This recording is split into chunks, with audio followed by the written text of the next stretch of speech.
Halo semuanya. Halo. Pertama-tama saya ingin berterima kasih kepada teman-teman karena telah meluangkan waktunya untuk hadir dan mendengarkan pidato saya. Sebelum itu saya ingin berbantu dulu teman-teman. Si Papa gorengkan. Cakep. Nama gue Damian. Hai. Jadi teman, hari ini saya ingin membahas tentang AI. Nah, siapa yang tahu AI di sini? Jadi teman-teman, siapa yang pernah menggunakan AI untuk mengerjakan tugas presentasinya? Siapa yang minta tolong AI untuk ngerjain coding? Terus siapa nih yang sekedar buat pertanyaan random ke AI ini? Siapa? Lagi. Hampir teman-teman di sini semua ngangkat tangan semua kan? Pasti sudah pasti pernah menggunakan AI kan? Nah, itu yang wajar banget teman-teman. Soalnya AI memang dirancang untuk mempermudah hidup kita. Dia seperti asisten pribadi yang super cepat dan cerdas. Tapi di balik segala kemudahan itu, ada satu pertanyaan penting yang sering kali kita abaikan. Apa yang terjadi ketika kita terlalu nyaman dan bergantung pada sama AI ini? Nah, di sini saya akan membahas dampak-dampak negatif jika teman-teman terlalu bergantung pada AI. Yang pertama dan yang paling berbahaya ini teman-teman, kita bisa kehilangan kreativitas dan kemampuan berpikir kritis. Bayangin, otak kita nih ibaratkan pisau. Kalau sering diasah dan dipakai, pasti tajam, ya nggak teman-teman? Nah, betul. Tapi kalau jarang dipakai, karena semuanya sudah disiapkan oleh AI, seperti ide, kerangka, sampai kata-kata, lama-lama otak kita jadi tumpul dan malas mikir. Kita jadi terbiasa menerima jawaban instan, tanpa melalui proses berliku yang justru melatih otak kita untuk mencari solusi, menghubungkan konsep, melahirkan ide original. Kreativitas yang seharusnya mekar justru mendak dan layu sebelum berkembang.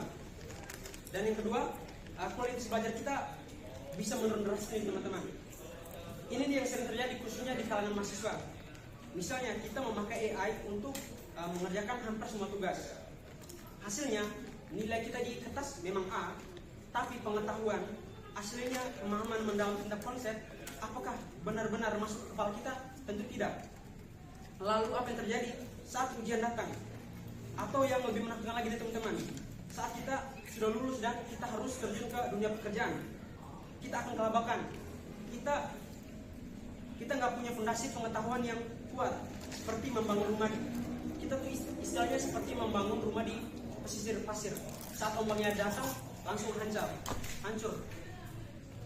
Dan yang ketiga, kemandirian kita bisa tergerus. Semakin kita sering bergantung pada AI, kita bisa lupa bahwa ada keterampilan mendasar yang hanya dimiliki manusia. Keterampilan seperti empati, komunikasi interpersonal, dan kemampuan belajar dari pengalaman nyata. Hal ini nggak bisa digantikan oleh AI manapun. Contoh simpelnya teman-teman, saat kita berdebat dengan teman sekelompok, kita belajar negosiasi. Saat presentasi, kita belajar membaca bahasa tubuh audiens.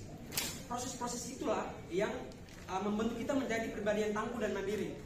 Jika AI yang mengambil alih, dari mana kita bisa belajar teman-teman? Keempat, ada resiko etika dan kejujuran yang sangat besar. AI bisa menghasilkan teks, gambar, bahkan kode program dengan cepat dan mirip buatan manusia. Tapi kalau digunakan tanpa tanggung jawab, ini bisa menjurus ke wilayah kelabu atau yang biasa kita sebut dengan plagiarisme dan pelanggaran akademik. Mengumpulkan karya AI seolah-olah itu karya kita sendiri, bukan hanya soal pelanggaran aturan, tapi juga merusak integritas kita sebagai pelajar dan calon profesional. Reputasi yang sudah dibangun bertahun-tahun masih bisa hancur dalam sekejap, ya nggak teman-teman? Nah, di sini saya ingin menggunakan sebuah analogi sederhana. AI itu ibarat kalkulator yang super canggih. Dia sangat membantu saat kita harus menghitung rumus matematika yang kompleks atau analisis yang data yang rumit. Tapi bayangkan jika sejak kecil teman-teman, semua hitung-hitungan bahkan kayak 1+1, 2x2 kita nyuruh kalkulator, nanti lama-kelamaan kita jadi bergantung pada AI. Jadi segala sesuatu kita harus tanya dulu AI apa jawabannya gitu teman-teman. Nah, lalu apa solusinya nih teman-teman? Bagaimana cara kita bisa memanfaatkan dengan bijak. Yang pertama, gunakan AI sebagai sumber inspirasi, bukan generator karya jadi. Misalnya teman-teman, minta AI untuk memberikan 3 sudut pandang berbeda tentang suatu topik, lalu kembangkan dengan pemikiran dan kata-kata teman-teman sendiri. Yang kedua, selalu lakukan cross check dan verifikasi. Jangan percaya 100% terhadap AI teman-teman. Dan juga harus teliti lagi karena kebenaran dari sumber yang terpercaya. Terus 3, tetap prioritaskan proses belajar teman-teman. Biarkan otak teman-teman itu yang bekerja. Rasakan perjuangan memahami suatu materi, karena dari situlah pengetahuan yang sesungguhnya lahir teman-teman. Terus yang keempat, jadikan AI sebagai partner diskusi, bukan tukang solusi. Gunakan untuk bertanya teman-teman, mendebat atau menjelajahi opsi, tapi keputusan akhir dan pemikiran intinya harus datang dari teman-teman sendiri ya. Jadi teman-teman, kesimpulan hari ini sangat sederhana namun penting teman-teman. Mari kita gunakan AI sebagai alat bantu, bukan sebagai tongkat untuk membuat kita berhenti berjalan dan berpikir. Sekian dari saya, terima kasih teman-teman.